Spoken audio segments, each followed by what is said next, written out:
Please welcome to the Going Road Club, Andrew MacDonald. Welcome, Andrew. Thank you very much. Nice to be here. Yeah. I'm nice a big to meet fan. you. I'm not going to lie, I'm a big fan.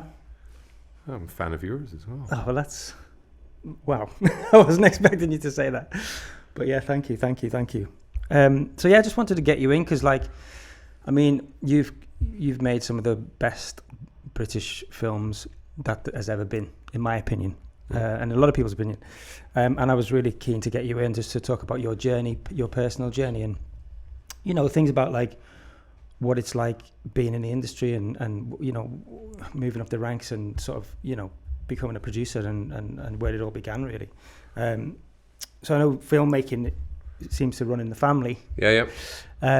What was it sort of, was it always something that you wanted to get into, or were you sort of like, because I know some families, you know, and people, they feel like they need to go into it, or they're sort of not forced into it, but what was your sort of experience growing up in that world? Well, I didn't grow up in the film world really at all. I grew up on the west coast of Scotland, and our family business, the MacDonald family business, was sheepskin coats. Really? And we had a tannery and a business called Antarctics, which was several generations. In fact, it started with hats, you know, hats and mercury, rabbit skins and mercury baths and the Gorbals, and that's how you mad as a hatter and all that stuff. Oh, wow. Hats went out of fashion, so then they went into sheepskin in the 60s. My grandfather, and then my father took it over. My father was very keen that I would work in it, and he wanted me to do the work in advertising, and it was all a family business. We all used to be photographed for the catalogues. It was mail order at shops here and in America, and my grandmother was American, so it was a very big, successful business. Then sheepskin went out of fashion, and we had the sort of early 80 Thatcher recession, and it went bust. Wow. And I realized I wasn't going to do that. I was never that sure I was going to do it because family businesses are very complicated. Sure. But on my mother's side, her father was this very, very famous writer and producer who had stopped making films in the 60s and 70s, called Emmerich Pressburger. And it's always this Jewish, Hungarian, and this Scottish, whatever. Anyway, turns out, as we did the DNA tests during lockdown, that my very English wife is more Scottish than I am. Really? Because I'm not that Scottish, apart from being born there and called Andrew MacDonald. And of course there was this sort of fascination with this guy. I used to come once a year and used to go and see him, and his stories obviously about coming from Hungary, being in Berlin in the 30s, being friends with all these filmmakers, and then making all these extraordinary films, which I started to see when I was 13 or 14 on the television, and they had a big season. And I remember being at school once. I went to boarding school in Scotland, and seeing, just by chance, on Channel 4, the BFI, Prince Charles, was handing out these amazing centenary BFI things, and he had one to my grandfather, one to his partner, one to Sajid Ray, one to Orson Welles, one to Marcel Carney. Wow. I thought, he must be, you know. He's up there. Yeah. And I thought that's really interesting, and I started to make little short films at the school. Nobody else was doing that. It was the kind of school where one person did art, you know. Right. And then at the same time in Scotland had Bill Forsyth. Yep. And I love Gregory's Girl. Yes. And I thought Gregory's Girl it's not exactly the world, but it's a world I completely understand. Yeah. I know where that was made. And, you know, you find out that Gregory's Girl was like the first real independent hit anyway in Scotland that had been made.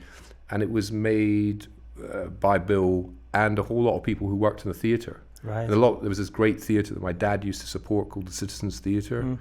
And we used to go there, and it was like they had two costumes, white tie and sort of rags, and every play they did was the same costume. And it's a very famous theatre right in the Gorbals. And I sort of started to connect these things together. So that's what I decided I wanted to do. And when I left school, my dad was working in London. I came down to London, and I thought, I'll go to the National Film School. So I went to the National Film School, and they said, you know, you've got to be a postgrad, and you've got to done this and that. And they said, but if you want to learn about filmmaking, put your name on a card on this wall here, and somebody might ring you and I got rung by this group of people who were making this absolutely mental sci-fi film all around London. Yeah. And I worked on that as in the art department. Really? With lots of people that are, you know, very successful now. And that was the first film, and then other stuff, you know, worked my way up the industry, if you like. Wow. So the National Film School, is that now the National Film and TV School? Yeah. Same one? Yeah. It's the best place in Britain if you want to study in that way. Yeah, but you do, like you touched on it there, you can't just walk into it and go, I want to be a director or I want to be a cinematographer. You've got to have worked in the industry, is that right? You either work in the industry or be sort of post-grad. It's really a post-grad thing. Right, And I'm involved in that now in the National Film School, so I'll big it up. But it is... Yeah, I think it's... I went there not long ago for a screen. We did a screening of a show I did, and it's the facilities there are unbelievable. Yeah. I actually did a short film there as an actor years ago. There you go. In the studio. And it was like, this is like I've never seen a film school like this before, you know. Well, it's amazing. It's amazing. And if they still have to put crews together. Yeah. They're still looking for free labor. I mean, I know that's not possible for everybody all the time, but I was very lucky because my dad was working and had a basement flat, and I stayed with him. Yeah. And I just remember I used to wake up all the neighbors because the minibus would come and pick you up at like 5 a.m. and all that sort of thing, and go, because I was asleep or whatever. And that was, and then I met a lot of like-minded people, and then worked on like ads and pop promos. I worked for a lot of ads, runner, and then eventually I went sort of going back to Scotland, and I started I worked on some films as a runner and assistant, locations, and I ended up in locations, the toughest of tough.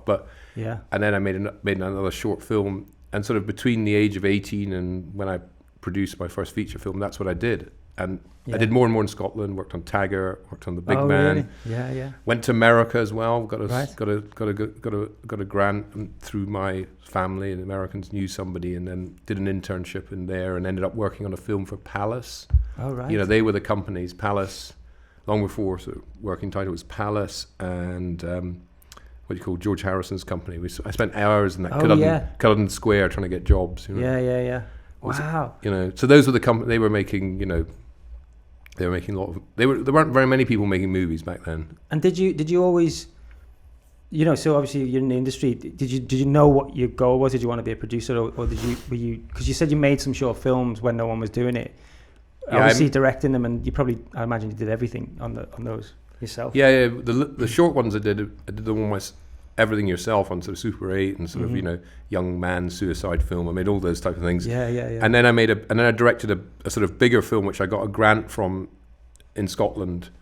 And I always tell people, if you can make your film at home, make it where you know everything. Right. My first film, we ran out of money, Shallow Grave, and everything in that kitchen's from my dad's house. Really? And wow. I recognize the cups, and the paintings are a friend of mine, and all that sort of stuff.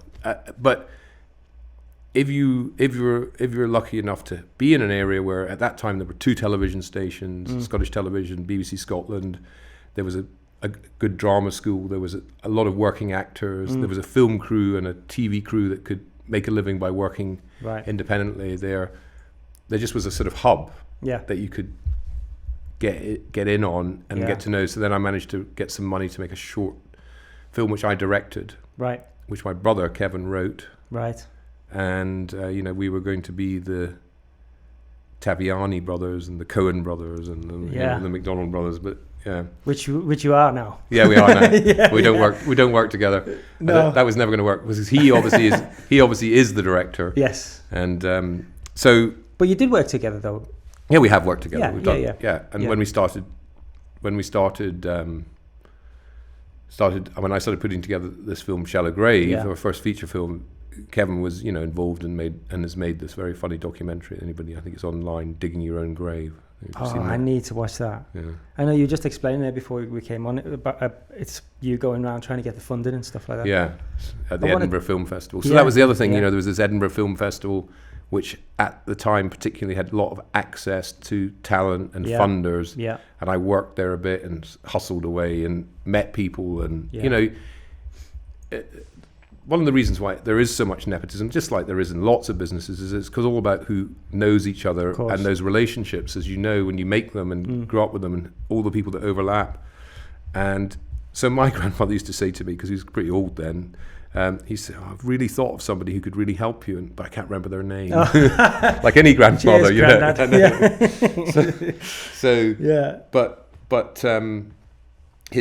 he'd long retired in a way, and what was obviously then fantastic was that the films all got rediscovered, thanks mainly to the American directors. And there's a season in October, November at the NFT of all the Paul Pressburger films and some of the Really? films that he made in Germany before, Oh, which wow. is going to be, I'm going to try and go to every single one. Of again. course, yeah.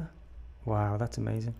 Yeah. And so, you know, I'm interested, and I'm sure listeners are interested about, you know, the journey from going. I mean, when was it that you were like, I'm a producer, that's what I want to do?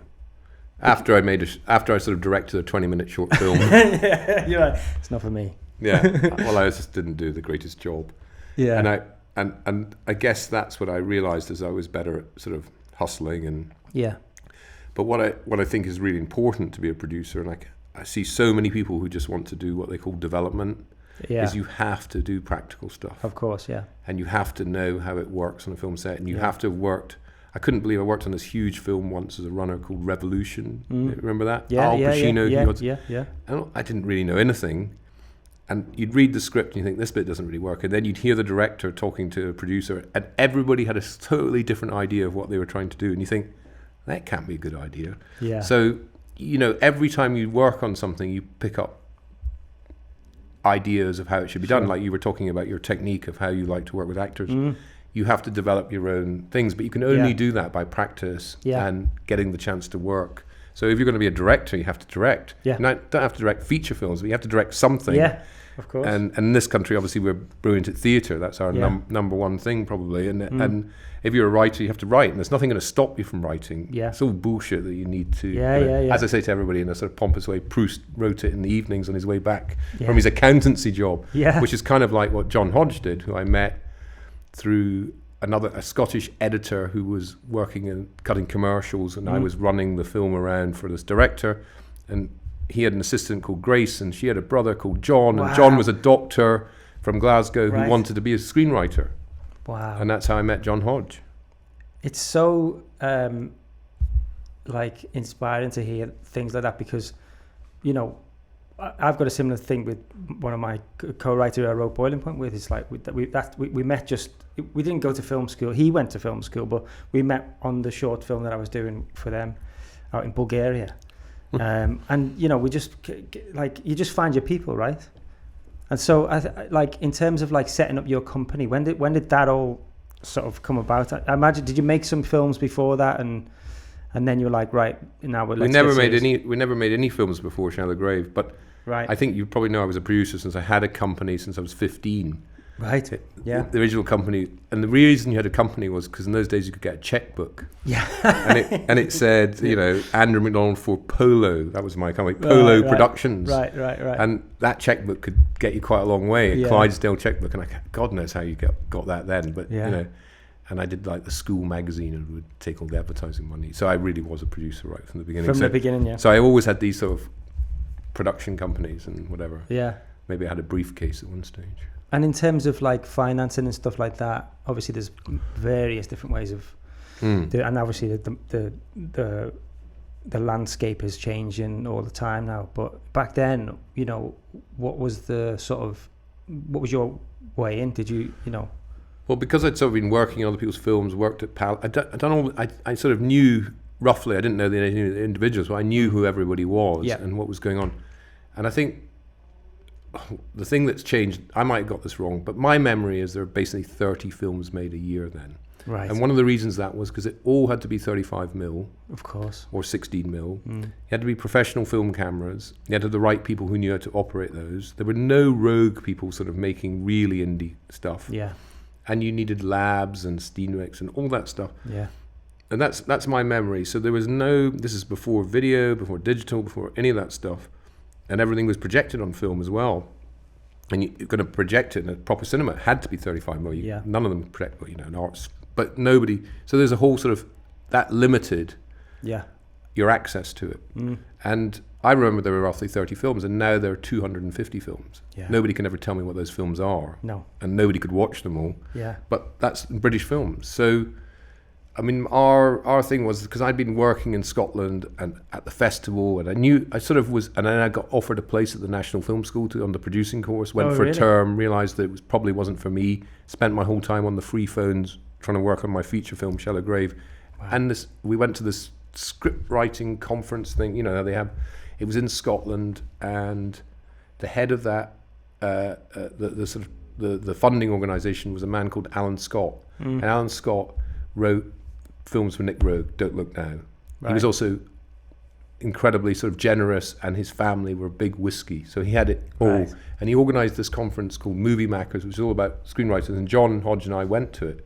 Wasn't for directors; it was for screenwriters. And I remember he got William Goldman to come. Wow!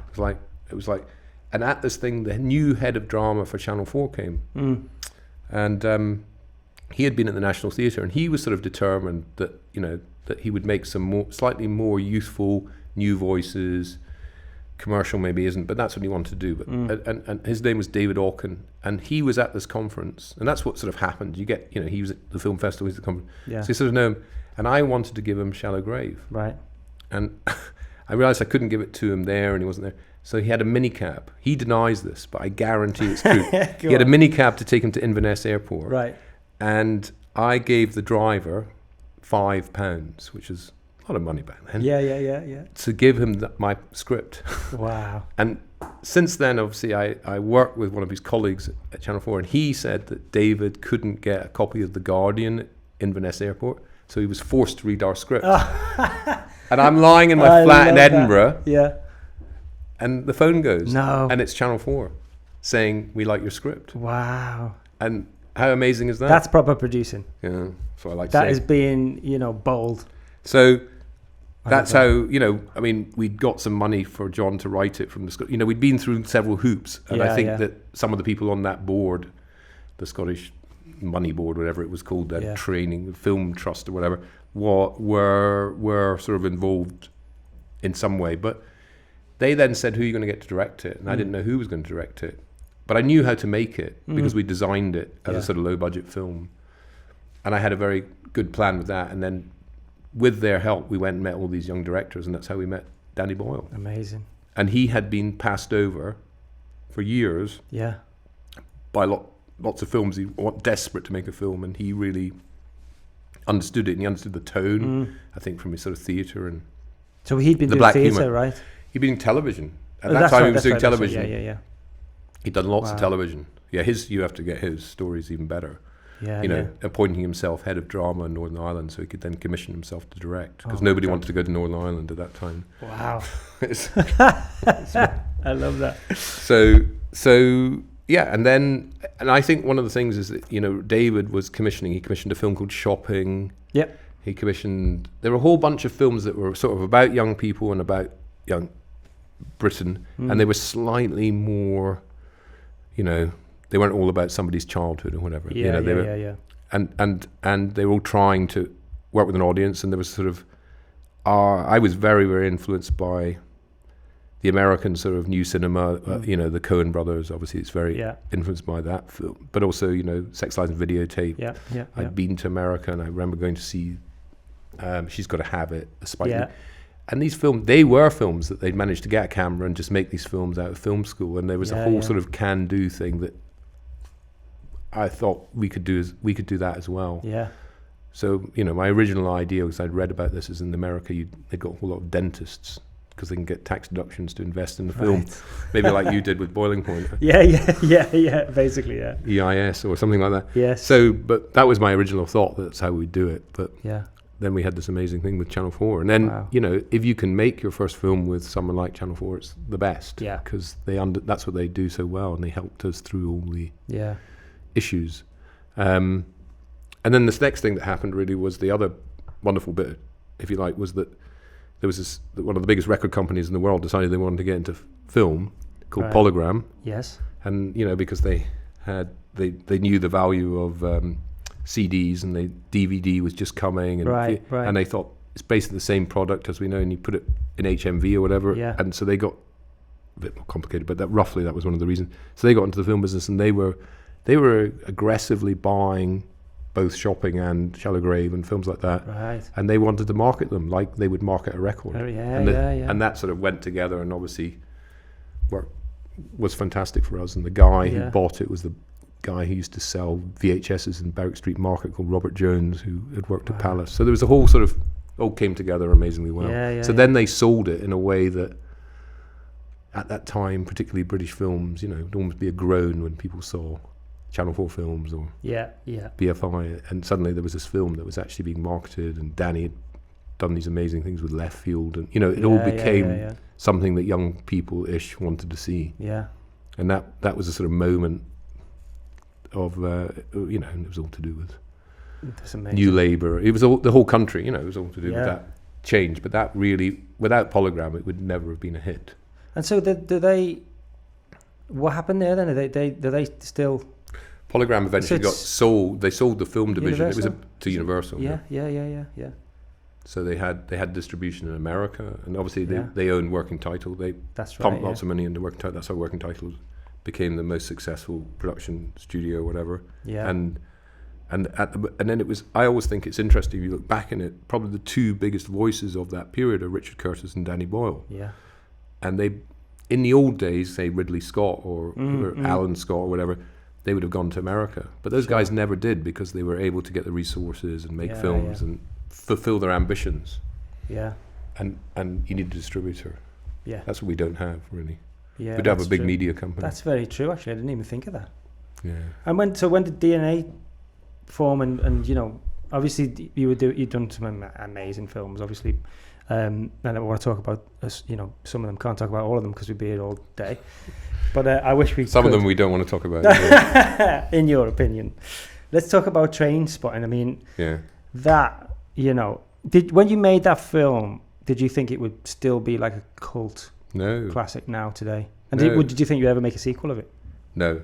I didn't think it would be that commercial because of what it was about.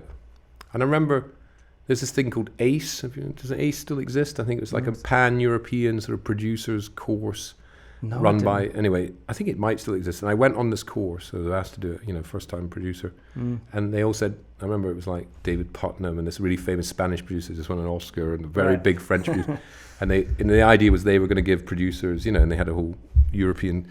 And they said, what do you want to do? And I said, I want to do this, Trainspotting. And they said, you're mad. Wow. Because you've just made this commercial film. Why are you making this? And I often think if that was me now, the old git on the other side of the table, and it was some young, I'd probably say the same. Yeah. So we thought, we had two films we wanted to make. John had written this original script called Life Less Ordinary. Mm-hmm. Ever heard of that? Yeah. That was going to be the commercial film. Right. That was going to be the romantic comedy with a twist. And Trainspotting was something we just desperately wanted to... I'd been given the book by a friend in Scotland. Yeah. Thought it was amazing, but obviously incredibly difficult to adapt. But I loved the fact it was sort of black humor. Yeah. And about young men. Yeah. And I could relate to lots of it. Yeah. Not all of it. Yeah. And I thought everybody else would, but I thought it would, ultimately you'd think about, it's a film about being a heroin addict, and they're pretty awful scenarios, really. Yeah. They always are. And you thought, well, if we're going to make this, we'll have to use any bit of credibility or financials to, we made our Shallow Grave and some. Yeah. And, Channel 4 wanted to back us, and they paid for the whole thing, and they were able to offload it to Polygram. And because the music in Trainspotting was incredible. Like, and when you talk about Polygram, were they because I know how much music can cost when you're making films. Was that part of a deal, or was it? Did you have to pay? I mean, I don't want to ask what the budget was on the film, but like you can ask. It's a long time ago. $2.5 million. $2.5 million, and for back then that's a lot, right? Yeah, no, but it wasn't. It was. I tell you what. The music's a whole bunch of things, but mainly it's because Danny really, really is brilliant with music. Yes, I am not. No, he is. Yeah, he knows, new stuff and old stuff, and there's a few funny things that are in there, but like the classical music when he swims underwater. That was me, and everybody else hated it. But anyway, whatever. And I wanted to use it partly because it was library. But producer head on. But the really amazing thing about that film now and where I am now and being involved in films, it was shot in 7 weeks, and there's like 57 locations. And it was edited in 7 weeks. Really? On film with all the freeze frames and everything. Wow. I mean, we were so sort of tough and precise. Yeah. And then the music brilliant editor as well, who was brilliant at music, but Danny understanding of music, and sort of suggesting, you know, that you use Iggy Pop, not necessarily for the he'd give the editor all these bits of music, and then the editor did that amazing thing with Iggy Pop at the beginning. Yeah. Which when we first watched, we thought, oh, nobody will let us screen this. It'll never get past the censor. But the other thing we had to do was we had to get Iggy Pop, we had to get David Bowie, and we had to, and so I'd made some quite good relationships with EMI, who were the big record company. Yeah. And there was a team there in the publishing, and they sort of believed in us, and they liked the fact they had something to sort of bat for. And they went to Bowie's people, who owned publishing, and of course Bowie, being Bowie, had read Trainspotting. Nobody else in the world knew what it was. Oh so my God! Wow. So he was like, we were then able to do a deal. I can't remember what it was. It was like $5,000 to get it, and then if it broke 5 million, he got another 30 grand. We did one of those deals, and it worked out for everybody because his music. Wow. You know, Perfect Day and all that stuff. Yeah. And Lou Reed would never let it be used because who cares? Yeah. Oh my but God, Bowie, that's amazing. So it was amazing. I never met the guy, but met his team. And then the irony is we're selling it to Polygram, one of the biggest record companies in the world, and they didn't pick up the soundtrack. They went to EMI. I bet they're kicking themselves. I think they still are. Yeah. But that's also the way these big companies work. Yeah. You know? Yeah, of course. Just because the film people think it's good. Yeah. Anyway. Well, egg on their face. History, eh? Yeah. So when you've what did you use in Boiling Point? I can't remember. So there's no music, is there? No. That's the other good one to do. Yeah. Well, what we said. Realism, total realism. Yeah. Well, we had some the composers that I've used on everything I've done. I said, do me some sort of a sample of music where we can put it in this section potentially. And they sent me a bunch of stuff, and everything that we tried just didn't work. It just felt like it was taken away from the tension. And so what they did do was, we knew we'd needed music to play in the restaurant throughout. They composed all of that, and so what I said was, when there's a moment of sort of high tension or whatever, let's reflect that in the music. So let's make the music slightly more intense or whatever. You know what I mean? It's very subtle, but they composed all of that because, you know, I wanted them to be involved in it. But we've just done a TV series, and that's. This is the medical one. No, Boiling Point. And the BBC sort of said to me, you know, very early on, would you do it all in the same style, like in one take? And I was like, I want to explore these characters outside of the kitchen. So no, so there's plenty of music in the show. But I think it's important. Music's important, but for a film like Boiling Point, it was, like I said, we tried it, but it just didn't work. Yeah, it just did. And we had one track at the end, which is a Sam Fender track, who's a mate of mine, who basically, he didn't give us the song for free, but he let us have the song before it came out on the album. So yeah, it's music's so important. And so I mean, with Danny, does he tend to, does he have music already in his head when he's with the script stage? Yeah, and he plays. He would play it to the actors. Really? He doesn't play it on set. I don't remember, but in his rehearsal, he loves. You know, they played football. Yeah. They do anything apart from read the script live, but they do all these bonding things. We watched a lot of movies. I'd become friends with the guy who ran the Odeon in Glasgow, and we used to go in there late at night and watch Aliens, and you know, what was the one he really liked? That vampire film, Kathleen Bigelow film. When they're all traveling around the camper, he thought that was a bite of heroin addicts, you know, don't want to come out in the day. They do a lot of that sort of bonding stuff, as well as, you know, Kubrick's, you know, the one that's sort of influenced in the film Clockwork Orange. Somebody had I think I got a VHS of some black, you know, and everybody's watching on a TV that big, you know, standing around. So it was all made like that. There was no dressing rooms. There was no, you know. It was an incredible experience where everybody wanted to together. You know, all the actors got 10 grand. It was all it was all like that. Yeah, I mean, look at them now, though. No. Well, everybody's young as well, and everybody was like, Shallow Grave was very difficult for lots of reasons. Not enough money and experience, you know, blah blah blah. But Trainspotting was. And it was quite soon after. It was the same sort of crew in Scotland. They made them both in Glasgow. They're both set in Edinburgh. Right. Oh, it was made in Glasgow? We went to Edinburgh for like the bits you can really tell. You can really tell Edinburgh. There's a staircase where he runs down in the opening, but he runs down some stairs and almost gets hit by the car. Yeah, I've been to that staircase. I was walking past it with my 2 youngest sons. Really? Because it's right next to the VU where I'd been to see a film at the film festival. Right. And I said, "Do you recognise this?" And one of them did. Yeah. It's like only one of them's probably watched the film. Yeah. Interesting fact for you. I auditioned for 28 Days Later. Oh, did you? For Killian's part, yeah. Oh, did you? Yeah. Did you come to 3 Mills? So did you come to 3 Mills? I brought you here today. Yeah, I did. Yeah. Brought you here today to ask you why I didn't get the part. No, I'm joking. Oh, Killian. No, I remember. Have you seen Oppenheimer? Not yet. Listen. I mean, if you in any way like Killian, it's incredible. Oh, I think he's incredible. He's incredible. This is like yeah. Incredible. I've heard. I mean, I keep saying I want to go and watch it, but I want to watch it because I don't live in London, but I want to watch it on a big IMAX. But the other place to watch it, go on, if you're in London, is Battersea Power Station. Have they got there's an amazing cinema in Battersea. Really? I got a tiny interest in. But it also is 300 seats, the best Dolby Vision or something, which is the best, better than Atmos. Yeah. There's only 3 cinemas in Britain that have it. It's incredible. Wow, incredible. And is that part of the development? It's inside. It's inside the power station, the old power station. It's just a big shopping centre of food, very fancy, very well done. But the cinema right at the top, because there are not very many big cinemas where has raking, has a screen.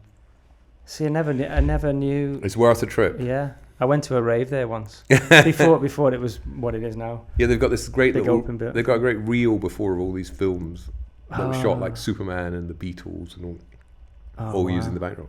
You were probably in the rave there. Probably, yeah, at the time. That's their sort of introductory reel. Anyway, you got to see Oppenheimer soon. I know. I got it. When's it? It's coming out soon, isn't it? It must be. After the cinema. Yeah. The cinemas hope it keeps playing forever. But, well, of course, yeah. I think you've got to go quite. I'm always one of these quite people. Sharply. I'm one of these people that. Because it's not one to watch at home. No, I know. But I'm one of these people that I've always been like this. I don't really like following the crowd. So if someone goes, everyone's going to watch it, I'm like, I'll just wait. I'll wait. You better go. I better go quick though. Yeah.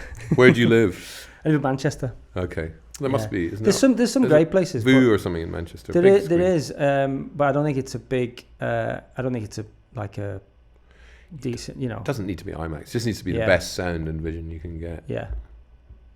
Yeah. So a lot of it's drama. It's not. That's true. Yeah. But it's still worth. I think in the cinema because it's so long. Yeah. I wouldn't be able to. Touch my phone or. Well, that's the problem. I watched The Irishman on Netflix at home, and it was like you had to stop it. I mean, it could have been a series. I saw it, and I went to the cinema to see it. Did you? I took one of my sons, and I said, "You can have anything you like from the concessions because we're going to be here for a long time." Yeah. I went in like this. The end is so good of The Irishman, but it takes. Yeah. I thought it was great. I mean, some people, they didn't really go for it, and. Right. Stephen was great in that. That being biased, but he was amazing. We all wanted that matching short and Hawaiian shirt. I think he's took it home with him. That. And of all of the things that you've done, what have been the sort of standout? What's been, if you've done like, and I'm sure every production you've loved, but what's been your sort of? I don't want to say favourite because you can't really have a favourite, can you? But Well, I think there's some films that, if I was sort of defined at the films that when if you want to try and convince somebody you've made films, and often you try to do that and they've never heard of them, but you would say Trainspotting, probably 28 Days Later, next Machina. Those are probably. Yeah, I love that movie. Do you like a musical? I do. It's funny because. I love film musicals. I do as well. Yeah, classic ones. When they're done properly. I watched Matilda. Went to the premiere of Matilda, and that was. I was a bit skeptical because it can go quite badly. You know what I mean? They can go badly, and I thought that was really. I came out of it being. I was buzzing. Great. It was when it all works. Yeah, exactly. Yeah. It's. I'd love to make another musical. Well, let's talk, Andrew. Let's talk. You got an idea? Yeah. The beautiful thing about that was had been a theatre show, and they sort of refined it. I think you need a lot of time to make it all all really work. Yeah, because it's two different. It's it could work, it couldn't work. So Trainspotting. 20 days later, Ex Machina. Yeah, I think those are probably the most famous. My hat is Deus Ex Machina, and that film as well was just incredible. I think I read somewhere that you shot that film in really quick, 5 weeks, 6 weeks. Yeah, 5 or 6 weeks. Yeah, we did it. We did. That's insane. We shot it. You couldn't even do it now because Pinewood wasn't that busy. They gave us some tiny stages. We shot 4 weeks in Pinewood and 2 weeks, or less than 2 weeks, in Norway. Of course, we ended up going to Norway, the most expensive country in Europe. Yes. I had planned to go to Spain. That's how I'd budgeted it. We ended up in Norway, and obviously it was fabulous. But Norway, it's a long time ago now. You couldn't get anybody. We're in a sort of small town, and you want to get some camera boxes up to the location, right? And you think you just hire some guys and whatever. Yeah. They wouldn't do it for less than like 25 quid an hour, and this is like, it's just a different world. Crazy. McDonald's is, Yeah. But amazing place, absolutely loved Yeah. it, and now they have a big tax credit. Really? It's really annoying. It's probably since you've been there. I think so. And the VFX on that is just mind blowing. How long was that process? Because it's quite VFX heavy. So in terms of that, like you shot it for 5 weeks. We made this decision, and a lot of people, luckily, Alex agreed that I said, this is the way to do it. We need to spend 4 million quid on visual effects. Yeah. And the budget was like 10 million quid. Yeah. And normally everybody would want to shoot for long, and I said, you just got to shoot quickly. Yeah. And we've got to find a way to do that. And, it's in a few locations, because without the visual effects, it will never work. Yeah. And it was a brilliant script, so people were interested in giving us the money, and that was the way it worked out. And I remember we shot very quickly, then we edited so we could choose the visual effects, and then we shut down the cutting room again because we couldn't afford to keep it on. Right. And some people were happy, some people weren't happy. It being given a 2-month hiatus because the visual effects obviously took so long. Yeah. And then I'm trying to remember, but we obviously went to Double Negative, who were are like Chris Nolan's, and I'd never worked there before. And we met this incredible guy, Andrew Whitehurst. Wow. And then it won an Oscar for beating all these very annoyed big action films. So it was incredible. And I didn't think it. And it was also this thing that we made it for Universal, and they had the sort of first look at America. They owned America, and they were so sort of iffy about it. Really? But we had partnered a bit with this mega producer, Scott Rudin. Yeah. And he didn't really get involved in the making of the film, but when it came to getting it out of Universal and getting it to A24, who were just starting, and then making them release it the way, and his sort of understanding of the American, and that's where it became a really big hit. Right. And then Alex got the DGA award and all these things. Yeah. You realise that, and this is a producer speaking, one thing is making a film, but equally important is how you get it to your audience. Get it out there, yeah. Absolutely, how you get it to your audience, and how you do marketing, and and that's harder and harder now because the audience is so dissipated. And you used to be able to, Shallow Grave, we don't even TV advertise. You put a poster in a few places, put it on the back of Time Out, open it in London, just advertise in London and Scotland, and then you can sort of build from there. You can't do that anymore. No. It's so hard to get your audience to concentrate and know that it exists. Yeah. What has been your sort of experience in terms of like the change in, you obviously have to adapt to the times and stuff like that. What is your feeling on all of that? Like obviously there's so many platforms now, and not only TV and there's so much cinema. choice. It's just everything's like that. And on one level, you look at I've got a bunch of kids between 18 and 25, and their music. We were all defined by music, and I was always desperately trying to get into the group or whatever it was, and it had to be. I remember everybody hated Queen or Fleetwood Mac. I love Fleetwood Mac now, but everybody hated them when I was young. And now they have, Fleetwood Mac, Elvis Presley, some rap artists. They have everything, and and I really admire that they can all. And every kid seems to be like that. But, and that's the same with their film likes. Or television. It's just all over the place, and a lot of it's YouTube. And that is very difficult. And I used to think that if you had a film that grossed 5 million at the box office, it was a hit. And I had quite a lot of films like that. It's almost impossible for a British or independent film, unless it's Mega Danny Boyle or Richard Curtis or something, to gross that now. And that's the problem. And I don't. That's how do you get those people? It was much easier. Would the Full Monty be the Full Monty? Right. Yeah. No, Of course. I don't No. know. Yeah. You're right. And those are the sort of films that I love. Yeah. British films, particularly with a sort of independent identity. Yeah. In the sense that it was about Sheffield and these characters, and how it's like Boiling Point. It's got an identity of the place and the people. Yeah. And it's harder and harder to get that. Yeah. For a bigger audience. But you were saying earlier about the Edinburgh Film Festival. You've now become the chair. Of the Edinburgh Film Festival. Yeah. And so you were saying that your idea, and if I can talk about it, would be to sort of try and champion those films there. Yeah, again. I want to try and I look at the Fringe in Edinburgh. Yeah. And obviously in the last few years you've had Phoebe Waller-Bridge, Fleabag, it started there. Six started there. Right, now these are mega hits, in America. But so much talent comes out of there, and almost every actor performer. Did you ever work at Edinburgh at the Fringe? No. But I bet you lots of the people you know. Yeah, did. God, loads. Yeah. And most of it's a disaster and all the rest of it. But it's part of the process of. Yeah. And I used to love taking my kids there because they see live perform. And it's just and I think that the film festival has to somehow reflect that. Now the Fringe show is like any show can go on, providing they've got the 96 quid and blah blah blah. Yeah. You need to be a bit more curated, but I think you need to feel that if you go to the Edinburgh Film Festival, you might discover something. Yes. And everybody forgets, but not that long ago, My Beautiful Andrette was a film made for television. It was never been theatrical. It went to Edinburgh, and that's the way you want to find a discovery. That would be a dream, obviously. It's a great film. Yeah. But I hope that you can try and get that feeling, and then connect audiences, filmmakers, and hopefully industry on some level. That if you're going, the reason you go to film festivals and the way that almost every talented person has discovered at them is because that's where everybody starts from roughly the same place. Yeah. And so Wes Anderson and I don't know, Quentin Tarantino, all of these, Chris Nolan, everybody then had to film at a film festival that then sort of popped. Now, not everybody's going to. Of course, yeah. But it is the opportunity. Yeah. And that's what I wanted to reflect that, and therefore people pay attention to it because they might find something interesting. Yeah. Doesn't mean they're going to be box office hits, but I just think it's creating that buzz as well, isn't it? Yeah.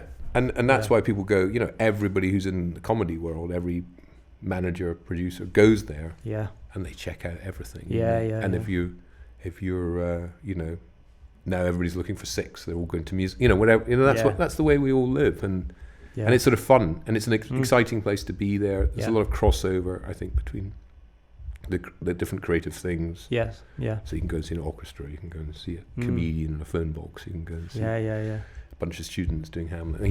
It's all there. It's art, isn't it? And but it should also be fun. Yes, yeah, of course. Enjoyment. Yeah. And a festival always has a sort of hub and a centre and people talking about it in the bar or whatever, however. Yeah. And I Have think you seen this yet? Go and see it. Yeah.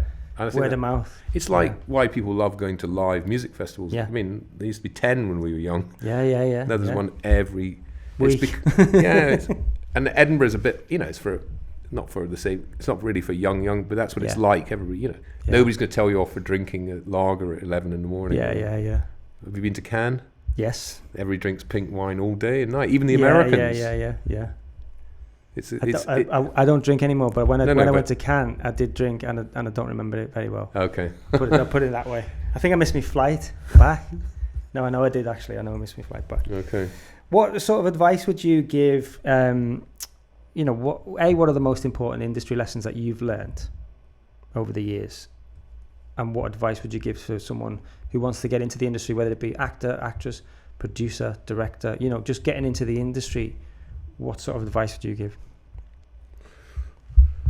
Well, I think the thing is that you have to find out what's sort of local to you.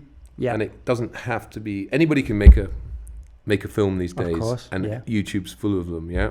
And you don't have to necessarily to be an actor, like lots of actors didn't go to theatre school.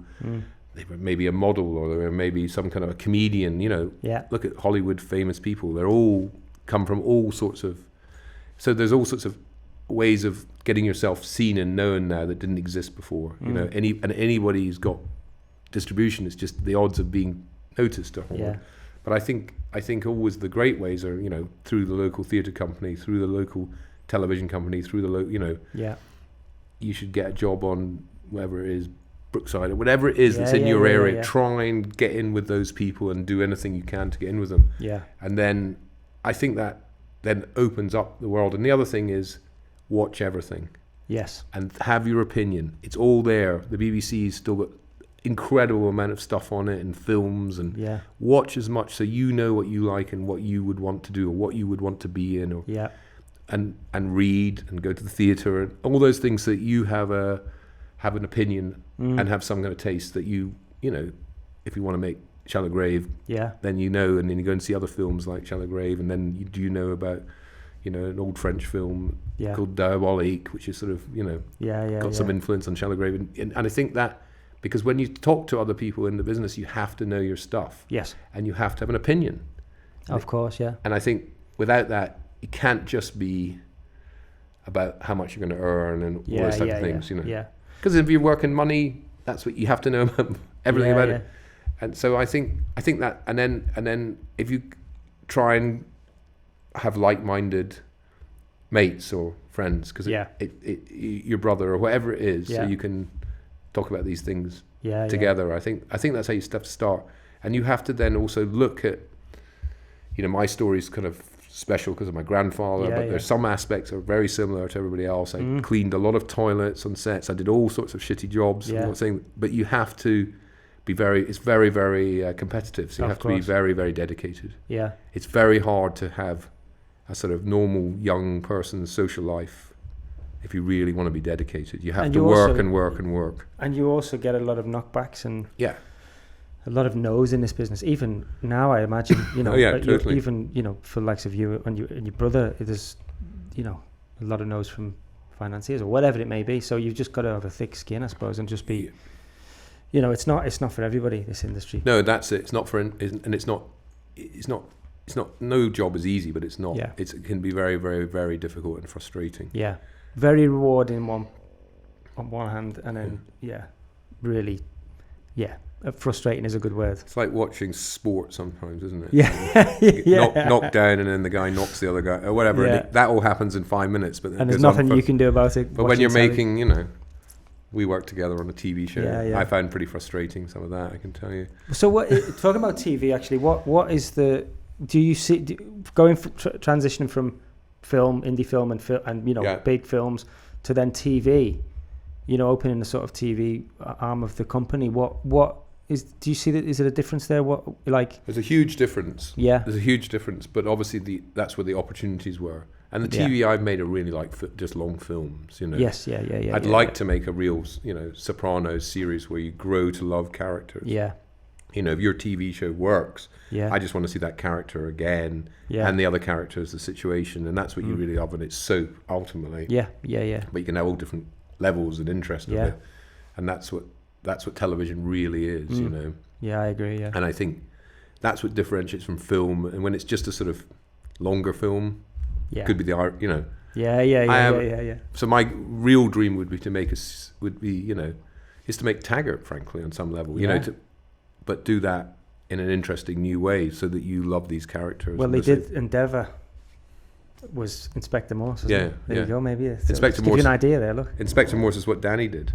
Yeah. Really? Yeah, he directed a whole bunch of Inspector Morses. I love that. I'm gonna have to go back and watch them ones. True Danny Boyle style. What are a couple of more? Just one more question, and then I want to ask you something. What are you working on at the moment? What's next? If you can talk about it. Well, you know, we've had a big disappointment this year where we were making a TV show and we made the pilot, and then they gave the go-ahead for the show. It was based on a book and a film that we made, Never Let Me Go. Right, yeah. And then it was cancelled. Really? Yeah. Even after pilot? They said yes. And greenlit it? Yeah. So... Why? I mean... Why? Oh, well, there's cutbacks, finance. Oh, gosh. But it was very, very, very disappointing. Yeah. And it's sort of that was our whole, you know, we basically planned the whole year around this because it was greenlit and then it wasn't. And this is happening quite a lot at the moment. Yeah. And I was speaking to a really good friend who produces documentaries, and she was saying that they've been working on this documentary for Showtime for 2 years, 8 parts, and then suddenly Showtime don't exist anymore, and you can have it back. Oh my God! And it, this is happening a lot at the moment. There's a lot of contraction, and then obviously you've got the strikes. Of course, yeah. So the project, I've got a couple of projects with Alex Garland. I've worked with a lot recently.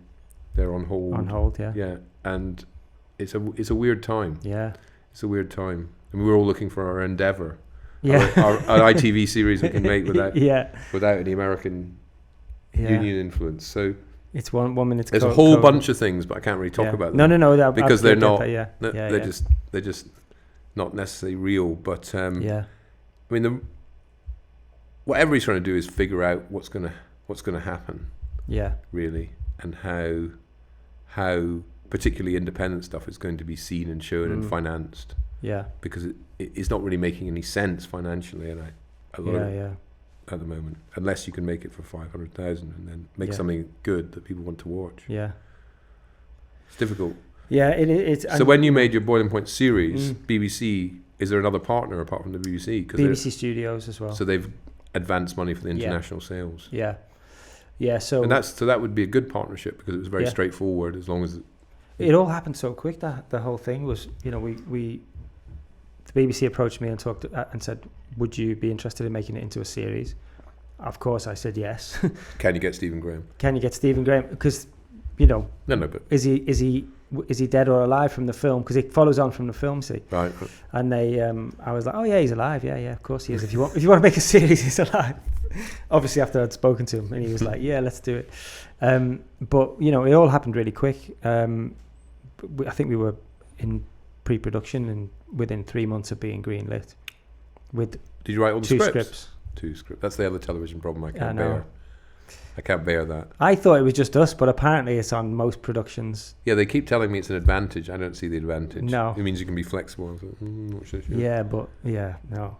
So were you writing and directing? I was. I created the show with James, who I wrote it with, and Stephen, because Stephen was been integral to the whole process from day one when we did the short film. Right.